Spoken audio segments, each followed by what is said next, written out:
Hello everyone and welcome to Battle of the Beasts All Generation episode number 122. I'm Adam and today we got two more beasts fighting out for one of those precious spots in round 4. We have 14 spots left, I think. Yes, I think. Not sure now. 14 spots left and we got two more beasts fighting out for one of those spots. Interesting matchup here. As you can probably tell by the title of the video. Before I reveal the beasts, we have a looming threat of the entire tournament fighting what I described when I did this review as nightmare fuel. And I stand by it. This beast is nightmare fuel. But let's introduce them. So, representing Series 22, The Lost Beasts of Makai, it is book number 4, Nersepha, the Cursed Siren. And representing the growing collection of specials, and also the 5th special in a row to fight, it is Ferrok, the Iron Soldier. So Nersepha versus Ferrok seems like an interesting matchup, and it is an interesting matchup because you got a looming threat made of fire, but a beast made of that has the water advantage. So water beats fire, right? Well, Ferrok also has two unlikely companions helping him. So if you don't mind me, bear with me. Yep, sorry. So Ferrok has two companions with him for this, and both of which were his opponents that he had in round 1 and round 2. Those being Solix the Deadly Swarm and Xeric the Bone Cruncher. Both of these beasts faced off against Ferrok in previous rounds, and both of them lost, and is now part of his Iron Legion.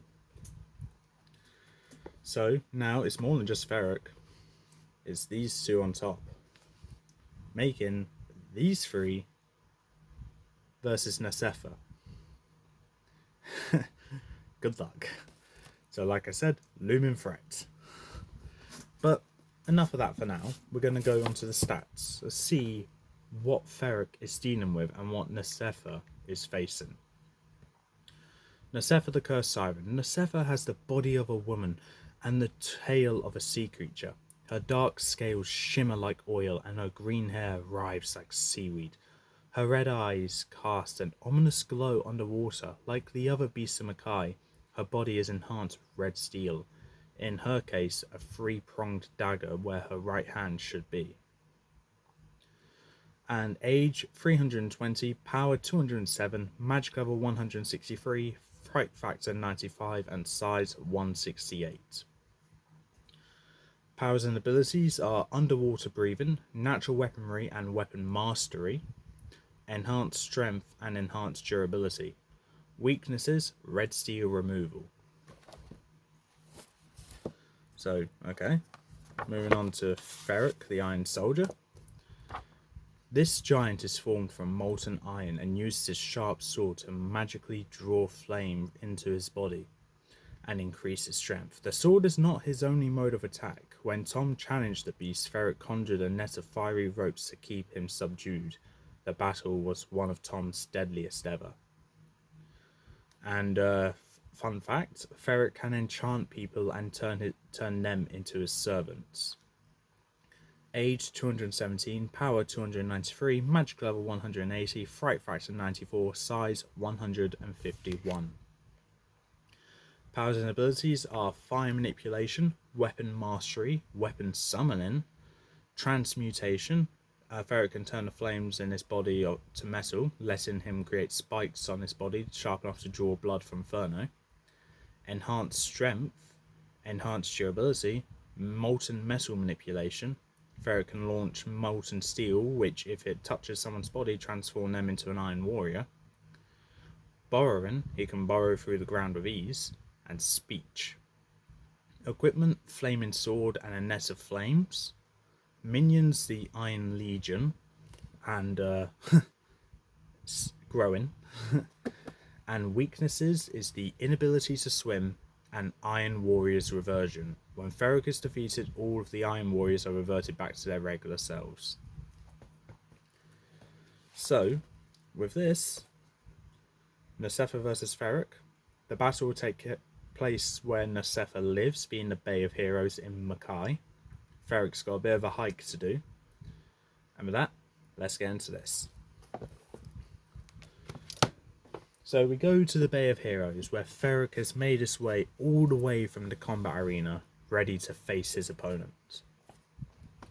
With his faithful servant Solix by his side, they make their way to the Bay of Heroes, where Nersepha is sat on a rock greeting them and says, saying, "So you're my opponent. I hope you realise you're at a bit of a disadvantage here. You may have your servant there, but ants can't swim. Whatever you're going to do, I'm in the water, you're made of fire." Ferrok responds back saying, "Well, you can make this easy. You can join us, and then we can win this tournament together. Because we will be unstoppable." Nersepha laughs and says, "You think I'm going to willingly join you when I have the strength and the very sure chance that I can win by myself? Dream on." Ferrok responds back saying, "Very well, we will make you join us." Nersepha looks up a bit confused, saying, "What do you mean by we?" At that point, Zerek appears out of the water, wrapping his vines around Nersepha's tail and drags her into the water. Nersepha, caught off guard by this, raises her dagger and slices right through the vine that's holding her tail. She's able to get away right before slashing at Zerek's mouth and quickly gets away. She gets towards the bay where she's greeted by what seems like an army of ants. Nersepha seems unfazed by this and just proceeds to get onto the land to get away from Zerek. But when she turns back, she sees the ants forming up to create Solix, who roars into her face. Nersepha lifts up her pronged sword and slices through one of the legs and gets back into the water, swims away as fast as she can. Ferrok summons Zerek towards him.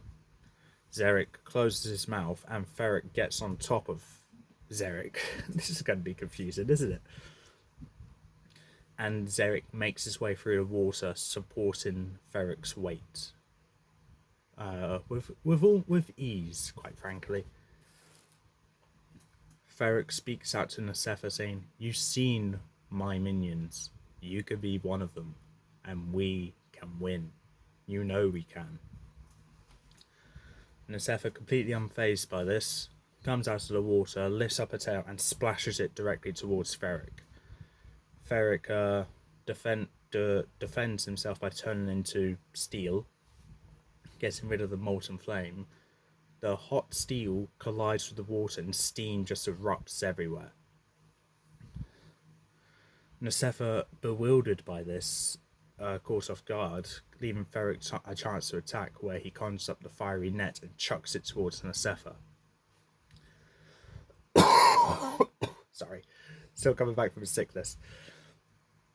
Nersepha roars in pain as the fiery net is burning her head, but she comes back underwater, comes back out without the net on her now, and confused asks Ferrok, "What the hell was that?"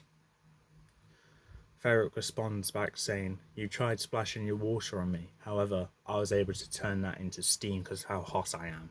I had the fire and the desire to win this. And you could be one of us, and we can win this together." Nersepha is confused by her water not being able to do this and said, "How can you do that?" And Ferrok just responds back saying, "Well, when I turn to steel, I'm still quite hot," meaning turning the water into steam. And turning the water into steam.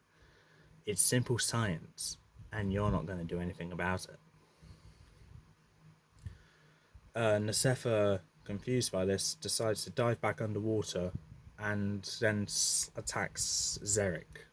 Right, decides to attack Zarek and tries to kill. Zarek opens up his mouth and tries to chomp towards Nersepha. Nersepha gets out of there and stabs Zarek right in one of his eyes. Zarek roars in pain, knocking his head back, knocking Ferrok back, but Ferrok's able to hold on to Zarek's mouth and avoid the water.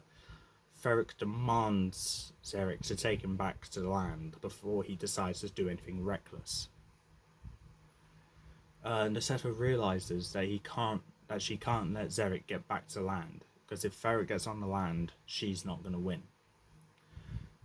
Nersepha catches up to Zarek and stabs Zarek right in the back and pulls Zarek towards her, and Nersepha drags Zarek underwater, pulling him down.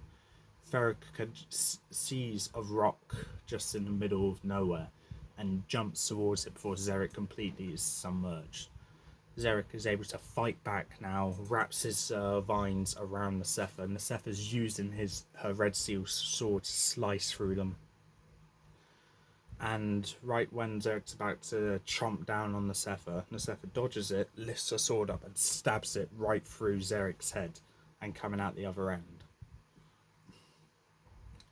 With that, the Ferrok feels that pain, hears it, and senses it. He realizes that Zarek is no longer his slave because he's been killed. Meanwhile, Solix has been going around gathering wood using the strength given to her and builds a long enough bridge to safely get Ferrok to the land. Nersepha is able to see that and plows right through the wood right in front of Ferrok, causing Ferrok to take a step back. And once again says to Nersepha, "You're being reckless. You know you don't want to do this. You know you want to win. If you want to win, you need me to help you." Nersepha very cleverly points out to Ferrok, saying, "You said we would win, but the thing is, you said I needed your help. Well, Solix was helping you, but you took the credit for that? Such a great leader there, aren't you?" Solix screeches at Nersepha, saying, "You're fighting a losing battle. You're not going to win this. You know you're not." Nersepha, not having any of this, splashes more water towards Ferrok, and as the steam erupts from it again, she jumps out ready to just stab Ferrok and push him into the water. Ferrok lifts up his sword and slashes right through Nersepha, at Nersepha's sword, knocking her back. Nersepha climbs back onto the log and starts fighting Ferrok alongside this log, refusing to give up, saying, "I already killed one of your slaves. I'm going to kill you now." Ferrok, almost seeming like to have such a good ease with this, is saying, "Well, you're not really put up a good fight. I'm able to deflect all of your attacks. You're not going to win this. We are going to win this." Nersepha snaps at this point and says, "Stop saying we. It's only you or me that's going to win this. You and I both know you're going to backstab your servants when you make it to the final." Ferrok says, "I have no intention of doing that. And if you think I'm going to do that, well, you'll just have to wait and see if I would, but I won't." Nersepha, not believing Ferrok for a second, continues to attack. Unbeknownst to her, Solix is building up another bridge and chucks it down onto the water, causing a major splash, knocking Nersepha off balance a bit, where Ferrok's able to grab onto Nersepha's neck, hoists her up, and says, "Right, I have won this, and you have one last chance. Surrender to me, or I'll make you work for us." Nersepha tries to slash at Ferrok's wrist, but Ferrok can't feel it. Ferrok grabs onto her dagger, pulls her arm down, and starts burning her dagger, whilst also burning her wrist on his wrist. Nersepha, refusing to give up, says, I'd rather die. Ferrok says, well, I'm afraid that's not an option. He pins Nersepha down to the log, conjures up a molten ball over on his hand once he released the dagger, and slams it on Nersepha's head. Nersepha writhing and fighting, trying to pull this molten armor off, rolls back into the water, trying to pull it off, but it's not working. It's just covering her entire body. After a couple minutes, she comes back out of the water and says, I am ready to serve you. I haven't proven myself unworthy to win. Now we must win together. Ferrok laughs and says, I knew you'd see things my way. And Nersepha pushes the log with Ferrok on it back to land. As Ferrok makes his way safely onto the land, he and Solix walk off back to the combat arena, whilst Nersepha stays in the water, making her own way back to the combat arena. So that, Ferrok's won, Nersepha's lost. If you think Nersepha should have won, please don't comment what you think of that. However, my word's final, and Ferrok's staying in the tournament, moving on to the next round. Right, bear with me, hold on. Right, so anyway, I gave Ferrok the victory here because ultimately I had no doubt in my mind that Nersepha should probably win this. But because Ferrok had the help of his minions being Solix and Xeric, I can't help but feel like maybe Ferrok should win. Plus, just because there's a water beast fighting a fire beast, it doesn't mean the water beast is going to win. It's not guaranteed. So I think Ferrok winning this is fitting and makes sense. Because of the help that he was given, it does make sense to me. So Ferrok's moving on to the next round. He has two minions being Solix and Nersepha. And I am being serious when I say Xeric is now officially dead.